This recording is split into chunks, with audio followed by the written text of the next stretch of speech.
नमस्कार दोस्तों, पायस एस्ट्रो में आपका स्वागत है।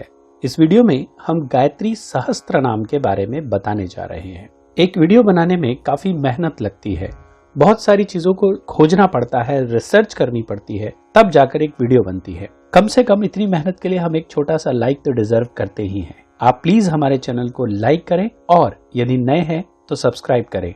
भारतीय संस्कृति में वेदों का बड़ा महत्व है। 4 वेद, ऋग्वेद, यजुर्वेद, अथर्ववेद और सामवेद की उत्पत्ति वेद माता से मानी जाती है। वेदों और श्रुतियों की जननी वेद माता कहलाती हैं। गायत्री माता को ही वेद माता कहा गया है। हम कह सकते हैं कि गायत्री सभी वेदों का सार है, सभी शक्तियों का आधार माता गायत्री है। पौराणिक शास्त्रों के अनुसार ब्रह्मा, विष्णु, महेश की आराध्य देवी माँ गायत्री है। सभी देवता भी गायत्री को ही अपनी माता मानते हैं। गायत्री माता को त्रिदेव, लक्ष्मी, पार्वती और सरस्वती का अवतार माना जाता है। पौराणिक शास्त्रों के अनुसार माता गायत्री के 5 मुख और 10 हाथ हैं। आपने बहुत सारे वीडियो में गायत्री मंत्र की महिमा सुनी होगी। हमने भी गायत्री मंत्र पर एक पूरा डेडिकेटेड वीडियो बनाया है, जिसको तकरीबन अभी तक 10 लाख लोगों ने देख लिया है। आपसे अनुरोध है कि यदि गायत्री मंत्र के बारे में आप जानना चाहते हैं तो वह वीडियो जाकर देख सकते हैं। उसका लिंक आपको डिस्क्रिप्शन में मिल जाएगा। गायत्री मंत्र को देवी गायत्री का रूप ही माना गया है। विभिन्न देवी देवताओं के लिए ऐसी कई गायत्रियां हैं, जैसे लक्ष्मी गायत्री मंत्र, रुद्र गायत्री मंत्र, कुबेर गायत्री मंत्र इत्यादि। साधकों के लिए गायत्री सहस्त्र नाम भी एक बहुत ही अच्छा साधन है। शांति, समृद्धि और मोक्ष के लिए हम गायत्री सहस्त्र नाम का पाठ कर सकते हैं। दोस्तों, सहस्त्र का मतलब होता है 1000। जैसे आपने नाम सुना होगा सहस्त्र बाहु, जिसकी 1000 भुजाएं थी। सहस्त्रहार चक्र यानी 7 चक्र में सबसे ऊपर, जिसे क्राउन चक्र बोला जाता है, उसके अंदर 1000 पंखुड़ियां होती है, इसलिए उसे सहस्त्रहार चक्र कहा जाता है। ऐसे ही सहस्त्र यानी 1000 नाम। दोस्तों, हमने विष्णु सहस्त्र नाम और ललिता सहस्त्र नाम दोनों पर ही वीडियो बनाई हुई हैं, जिनके लिंक आपको डिस्क्रिप्शन में मिल जाएंगे। जो लोग वैष्णव हैं, भगवान विष्णु की पूजा करते हैं, वे लोग विष्णु सहस्त्र नाम का पाठ कर सकते हैं, और जो लोग माँ भगवती की पूजा करते हैं यानी शाक्त हैं, शक्ति की पूजा करने वाले हैं, वे लोग ललिता सहस्त्र नाम का या फिर गायत्री सहस्त्र नाम का जाप भी कर सकते हैं। गायत्री सहस्त्र नाम एक स्तोत्र है जो देवी गायत्री के 1000 अलग अलग नामों से बना है। ये नाम देवी गायत्री के विभिन्न पहलुओं और उनके गुणों को दर्शाते हैं। जो व्यक्ति पूरी श्रद्धा और विश्वास के साथ इन नामों का जाप करता है या सुनता है, उसमें धीरे धीरे इसका अर्थ प्रकट होने लगता है। जब मन के अंदर उनके अर्थ प्रकट होने लगते हैं तो जातक या जपकर्ता में एक समझ उत्पन्न होने लगती है। ऐसा कहते हैं कि जपकर्ता की एक चेतना उत्पन्न होने लगती है और उसमें आध्यात्मिकता बढ़ने लगती है। जब कर्ता इन नामों की दिव्यता के करीब पहुंचता जाता है तो उसे ब्रह्मांड की चेतना का अनुभव होने लगता है। आप ऐसा समझ सकते हैं कि भौतिकवादी संसार की चंचलता और अस्थायी प्रकृति को समझने में मदद मिलती है। ये 1000 नाम, उनके अर्थ जब कर्ता को मोक्ष मार्ग पर ले जाते हैं। इसको ऐसा भी कह सकते हैं कि यदि आपको भौतिक जगत की आवश्यकता पूरी करनी है तो आप इसका जाप कर सकते हैं, और अगर आध्यात्मिक जगत की आवश्यकता पूरी करनी है तो भी आप इसका जाप कर सकते हैं। आइए गायत्री सहस्त्र नाम स्तोत्र के लाभ जान लेते हैं। गायत्री देवी या गायत्री सहस्त्र नाम सुनने से व्यक्ति की बुद्धि समृद्ध होती है, उसकी उच्च शिक्षा में उसे लाभ मिलता है, व्यवसायिक सफलताएं मिलती हैं, याददाश्त अच्छी होती है, दुश्मन पर जीत का आशीर्वाद मिलता है। यह पूजा स्वस्थ, संतान, दिव्यता और जीवन में सकारात्मकता देती है।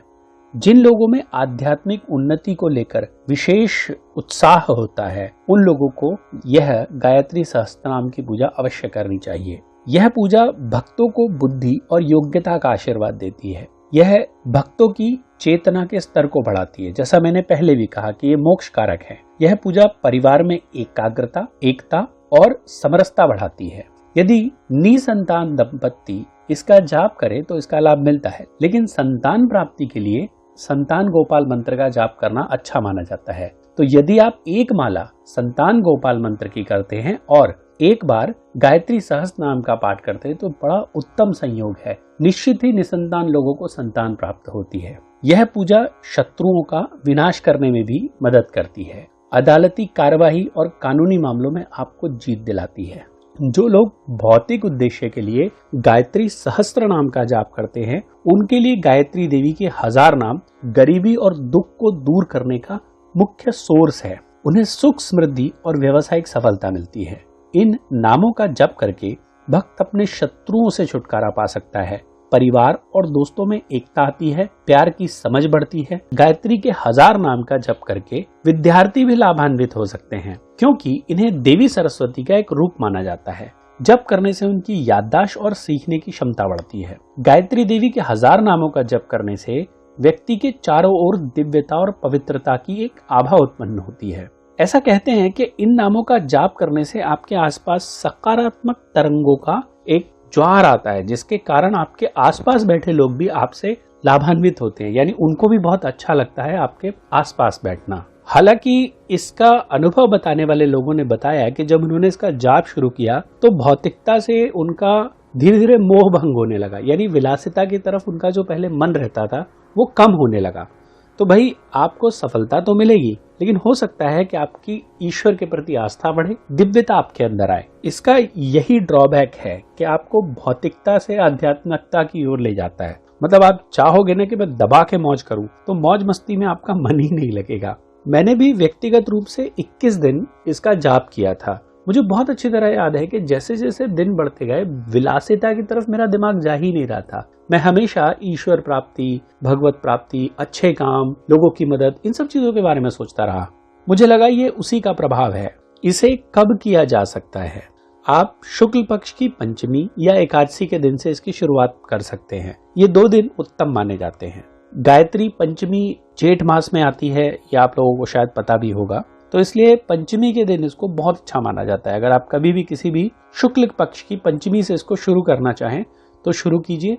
21 दिन, 41 दिन, 101 दिन, इस तरह से आप अपना मन बना लीजिए कि इतने दिन तो हमें करनी है। संकल्प लेकर करेंगे तो इसका लाभ जरूर मिलेगा। इसे सूर्योदय के समय करते हैं, जब सूर्य में हल्की सी लालिमा होती है। गर्मियों के दिनों में तकरीबन 5 बजे के आसपास और सर्दियों के दिनों में तकरीबन 7, साढ़े 7 बजे के करीब इसे करना चाहिए। इस पाठ के बीच में किसी और कार्य को नहीं करना चाहिए। जब आप ये पाठ कर रहे हो उस समय आपको शांति पूर्वक रहना चाहिए। एक और बात, अगर आप पाठ नहीं कर पाते तो इस पाठ को सुन भी सकते हैं, यह भी उतना ही लगभग फल देता है। वैसे तो आप किसी भी रंग के कपड़े इसमें पहन सकते हैं, पर गायत्री सहस्त्र नाम का पाठ करने के लिए सफेद रंग के कपड़े अच्छे माने जाते हैं। आप सफेद रंग के पुष्प चढ़ा सकते हैं। ऐसा माना जाता है कि भगवान विष्णु को पीला रंग प्रिय है, माता गायत्री को पीला रंग प्रिय है, तो आप पीले रंग के पुष्प भी चढ़ा सकते हैं। गायत्री सहस्त्र नाम का पाठ करते समय आप ऊनी या कुश के आसन पर बैठें, ये बहुत अच्छा है। विद्वानों का मानना है कि जब आप इसका पाठ करने बैठे तो एक जल कलश या एक गिलास के अंदर थोड़ा सा जल रख लें, और जब यह स्तोत्र समाप्त हो जाए तो यह जल लेकर हाथ में चारों तरफ छिड़क देना चाहिए, ताकि किसी भी तरह की नेगेटिव एनर्जी आपके घर से दूर हो जाए।